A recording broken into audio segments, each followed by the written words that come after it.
Grande parte das nossas convicções políticas não nasce da razão, mas do inconsciente, esse território oculto onde se instalam as crenças e os valores aceitos como verdades absolutas, que raramente são questionados.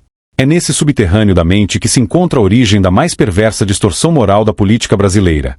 A ideia de que a riqueza suspeita e deve ser punida, enquanto a pobreza sagrada e deve ser glorificada.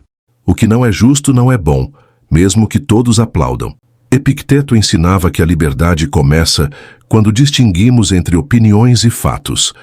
Confiar no próprio julgamento não é arrogância, mas compromisso com a razão. Durante séculos, o Brasil foi moldado sob a moral católica da culpa. Uma doutrina que não apenas organizou a fé, mas colonizou o inconsciente coletivo. Nela, o sucesso é suspeito. O lucro é pecado. A ambição é um desvio moral. E a pobreza, uma virtude. Num país desigual como o Brasil, ser rico é pecado.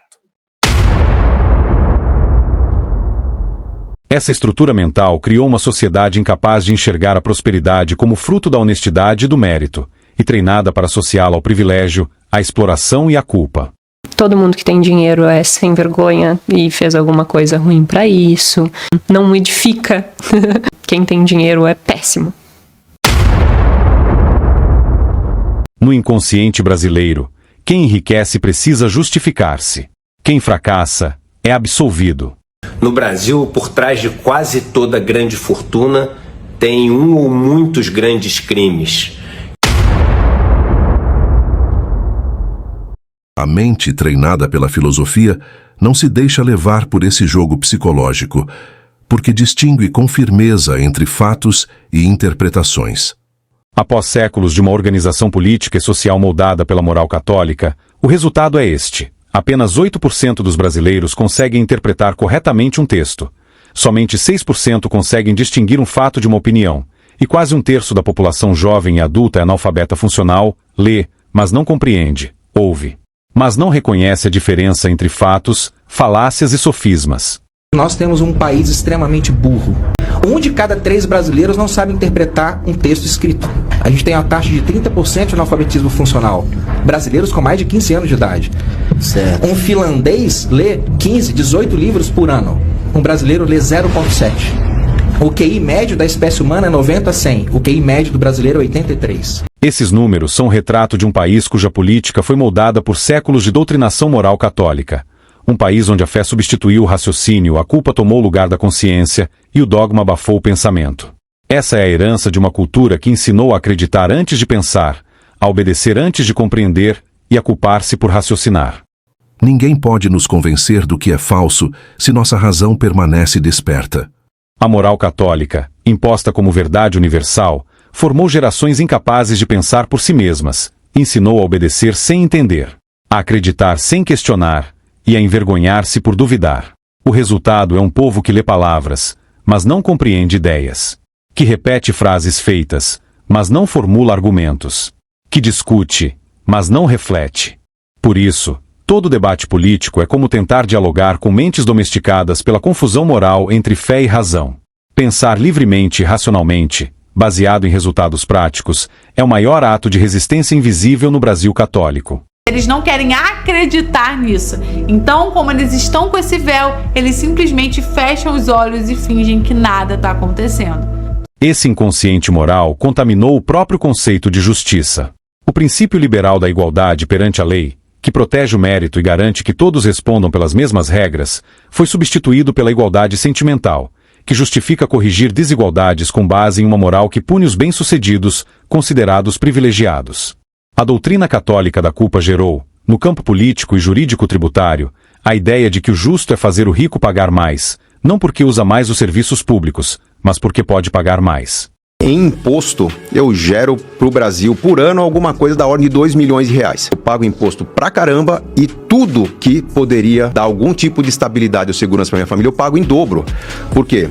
A educação pública não tem qualidade, eu pago escola privada para meus filhos. A saúde pública tem qualidade, só não tem dignidade, eu pago saúde privada. A segurança pública não funciona, então eu moro num condomínio que é blindado, meu carro é blindado. É uma fortuna que eu gasto além dos impostos. Quase 60% da minha renda vai em uma combinação de tributação e proteção contra os desequilíbrios gerados por um país de infraestrutura ruim. Vai chegar uma hora que não se sustenta. Quantas mentes brilhantes já não foram para fora do país, não é porque foram buscar uma vida melhor, foram fugir de uma vida pior. E assim, a progressividade tributária, vendida sob o nome de justiça fiscal, transformou-se em um instrumento de expiação coletiva, um ritual moderno de penitência econômica que a maioria aceita como algo normal e justo, sem jamais refletir sobre suas consequências para o desenvolvimento individual e para o progresso do país. Porque se a gente tiver um imposto bom sobre renda, não precisa taxar patrimônio. Precisa taxar patrimônio, sim. Eu fico louco com isso. O Estado brasileiro, herdeiro desse inconsciente moral, transformou o sistema tributário em um confessionário católico cujo povo acredita ser laico. Cada imposto progressivo é uma confissão pública de culpa. Cada herança taxada é uma penitência pela prosperidade da família. O imposto sobre heranças, em particular, carrega essa marca religiosa. É o tributo mais moralista de todos. Ele não busca arrecadar, busca corrigir o pecado de transmitir o que se conquistou honestamente. E, para justificar essa violação do direito natural à propriedade, usa-se o discurso da caridade. Mas não uma caridade voluntária, e sim coercitiva, imposta pela força do Estado, em nome de um bem maior coletivo que nunca se realiza.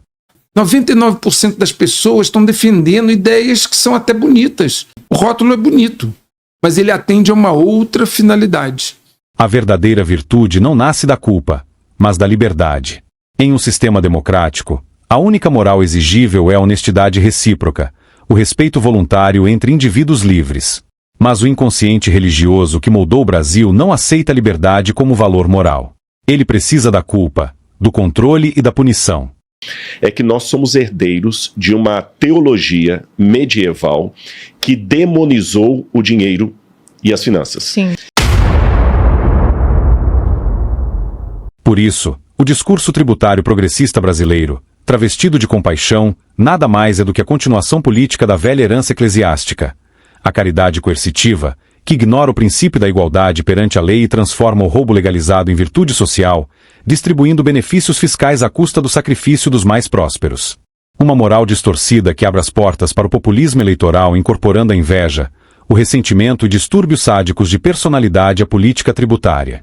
Propostas marcadas pela desonestidade intelectual, de tributar mais alguns em nome da justiça social, contam, não apenas com a indiferença crítica da ampla maioria, mas com o apoio entusiasmado de outros, que jamais se submeterão à mesma tributação que defendem ou apoiam. Vou propor imposto sobre grandes fortunas de 0,5% a 1,5% sobre os patrimônios na pessoa física maiores do que 20 milhões de reais. Tu declara um patrimônio de 3 milhões e tal, e já falou várias vezes... Que eu não tenho, tá? Enquanto cidadão, em uma verdadeira democracia, escolhe ajudar, no Brasil católico, da falsa democracia, o súdito culpado deve ser forçado a repartir. Essa é a base psicológica do Estado católico paternalista brasileiro, a crença inconsciente de que o governo é o sacerdote que redime os mais prósperos por meio de impostos. Quero aproveitar para anunciar duas medidas muito importantes. Enviamos ao Congresso Nacional o projeto de lei que zera o imposto de renda para quem ganha até R$5 mil por mês. E quem ganha entre 5 e 7 mil também será beneficiado pagando menos do que paga hoje. Agora é assim, quem ganha menos não paga e quem ganha muito paga o valor justo. Esse condicionamento inconsciente gera um país paralisado, que desconfia da riqueza, mas idolatra o poder, a ineficiência e a corrupção. Que pune o mérito, mas perdoa o privilégio político. Que chama o sucesso de arrogância e a dependência de virtude. É esse mesmo inconsciente coletivo que leva o povo, dentro e fora da política, a aceitar passivamente a progressividade tributária, a taxação de heranças e a ideia absurda de que se faz justiça social combatendo a desigualdade por meio da coerção sobre os ricos e do confisco da riqueza. Ignora-se o princípio da igualdade perante a lei, porque o inconsciente coletivo exige outro tipo de equilíbrio, o da culpa e da expiação. O Estado de viés católico é percebido, equivocadamente, como um redentor laico, e os cidadãos mais prósperos são vistos como pecadores egoístas, que devem pagar proporcionalmente a sua riqueza para alcançar o perdão social.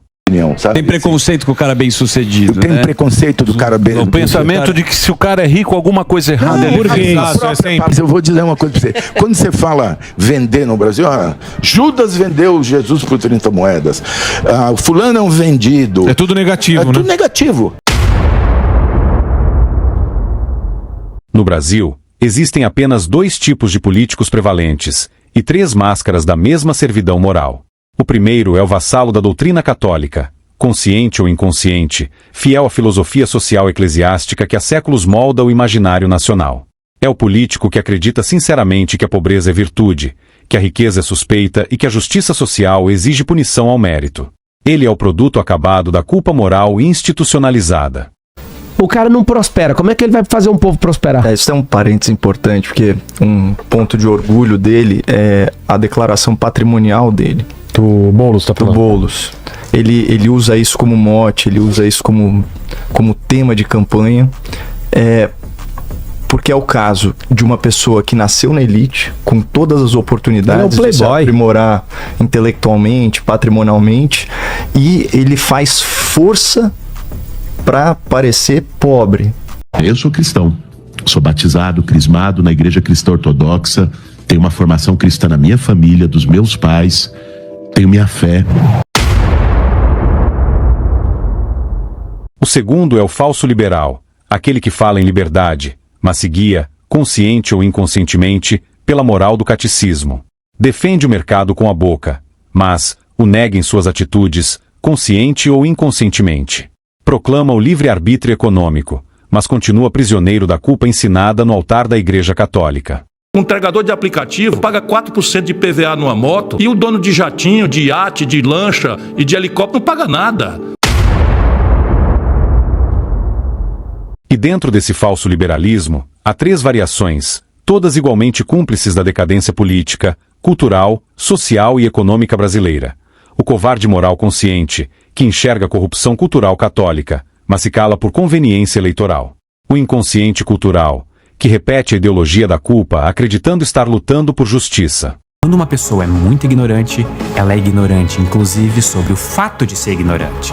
Elas não apenas chegam a conclusões erradas ou fazem escolhas ruins, mas essa incompetência também tira delas a habilidade de perceber isso. Elas ficam com a impressão errada de que estão fazendo a coisa certa.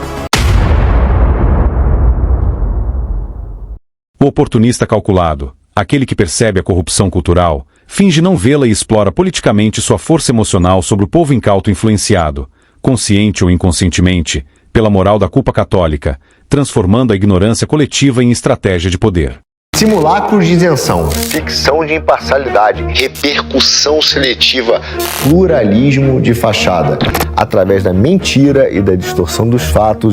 E daí a gente vai ver, sabe o quê? O poder que é a mentira.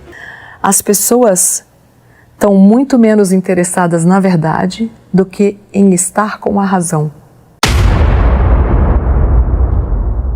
Eu sei o que era o valor de um padre progressista numa cidade pequena. No fim, todos servem ao mesmo altar, o da moral coletivista travestida de virtude cristã católica, onde o Estado é o novo redentor e o indivíduo próspero, o pecador a ser punido. Preciso que a gente coloque a luta contra a desigualdade, sabe, como no topo das nossas preferências para lutar. A crítica não é dirigida à fé ou à dimensão espiritual dos devotos do catolicismo, mas à forma como a doutrina católica, do controle social pela culpa, e a sua filosofia justiceira social influenciaram, historicamente, a mentalidade política e econômica brasileira. Enquanto os objetivos do desenvolvimento sustentável ficam para trás, as 150 maiores empresas do mundo obtiveram juntas um lucro de US$ 1,8 trilhão nos últimos 2 anos. A fortuna dos 5 principais bilionários mais que dobrou desde o início dessa década. O discurso moral que associa a prosperidade à avareza e a riqueza à culpa, ainda que sutilmente, produziu, Ao longo do tempo, uma cultura de suspeição contra o sucesso individual.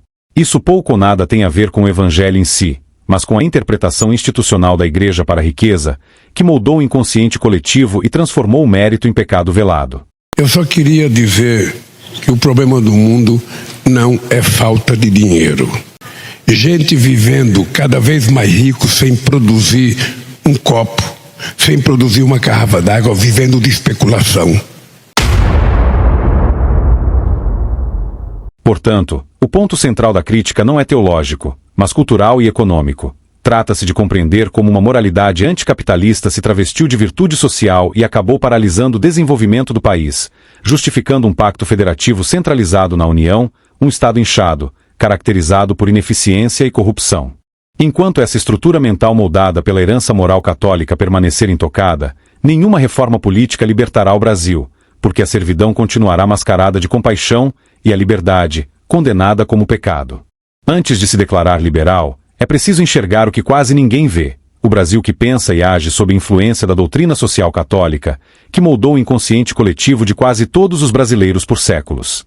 A verdadeira transformação não virá de um grande momento revolucionário, mas de milhares de pequenos atos de consciência e resistência. A doutrina católica enraizou a crença de que toda riqueza que não é da igreja suspeita, que o lucro precisa ser justificado, que o Estado é o redentor social. Essa crença fez o sucesso virar culpa e o fracasso virar virtude, sem que a ampla maioria dos brasileiros perceba. Ser liberal não é repetir slogans sobre menos Estado. É entender que a verdadeira prisão está na mente, na crença de que a riqueza e a liberdade econômica são pecados e o sacrifício pelo coletivo é moralmente superior. Ser liberal é um exercício de consciência. É entender que o indivíduo é o valor supremo, não o Estado, não o coletivo e nem o dogma religioso travestido de moral social. Então, toda tentativa de sufocar as liberdades individuais só nos trouxe até aqui miséria, desgraça e tragédia. E quando eu falo de egoísmo racional, não estou falando de uma gente maluca que sai pisando nos outros. Eu estou dizendo simplesmente que, uma vez que ajudar o outro está no meu horizonte moral, está no universo da minha realidade racional, faz sentido eu ajudar. Mas não porque eu devo, é porque eu decidi ajudar. Quando você diz o que nós devemos fazer, a pergunta já é coletivista de que nós devemos fazer alguma coisa. Não tem outra alternativa. Porque se você diz, eu devo fazer por ela, significa que ela já tem direito sobre uma parcela do que eu sou, do que eu tenho, do meu corpo, do meu tempo. E aí eu te digo, mas qual é o tamanho dessa parcela? Por quanto tempo?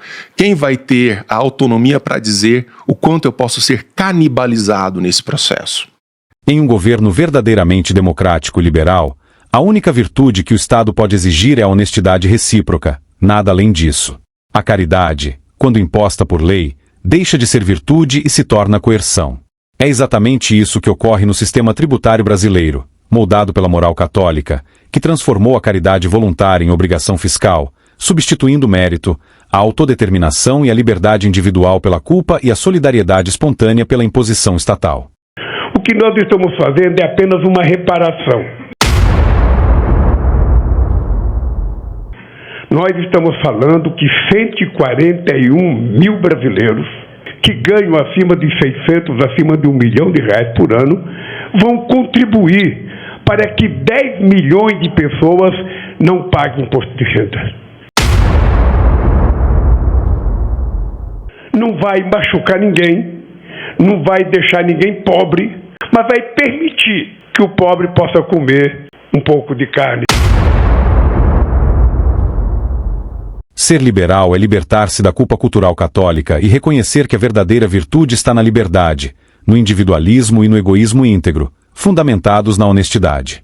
É compreender que as justas desigualdades não são injustiças a corrigir, mas valores a proteger, pois é nelas que se realiza o princípio democrático da igualdade perante a lei. Já notou como sempre falta dinheiro, mas nunca faltam promessas de políticos? E se a pobreza não fosse um problema a ser resolvido, mas uma ferramenta para manter você dependente?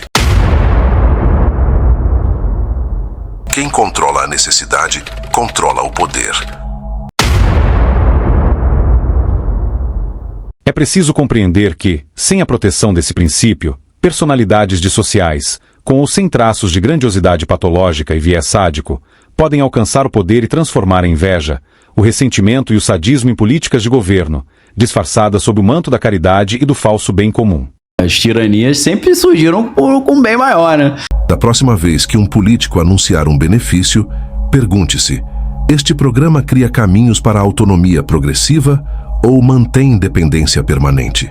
Observe não apenas o que é oferecido, mas também o que é sistematicamente negado. Esse entendimento sutil só se conquista estudando os verdadeiros pensadores da liberdade, tais como Ludwig von Mises, o inimigo da planificação socialista; Friedrich Hayek, o mestre da ordem espontânea; Murray Rothbard, a ética da liberdade levada ao limite; Frederic Bastiat, o gênio que revelou o roubo legalizado; Thomas Sowell, o realismo contra as utopias igualitárias; Ayn Rand, a filósofa que libertou o ego da culpa.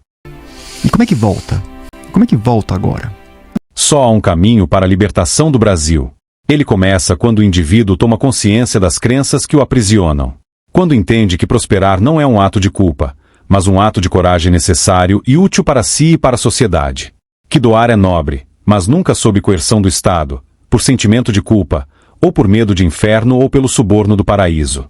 Quando entende que justiça não é nivelar por baixo, mas proteger o direito de cada um ser o que é, sem pedir desculpas pelo próprio sucesso. A maior arma contra sistemas de controle baseados em necessidade é justamente desenvolver capacidade e autonomia, mesmo enquanto se navega dentro deles.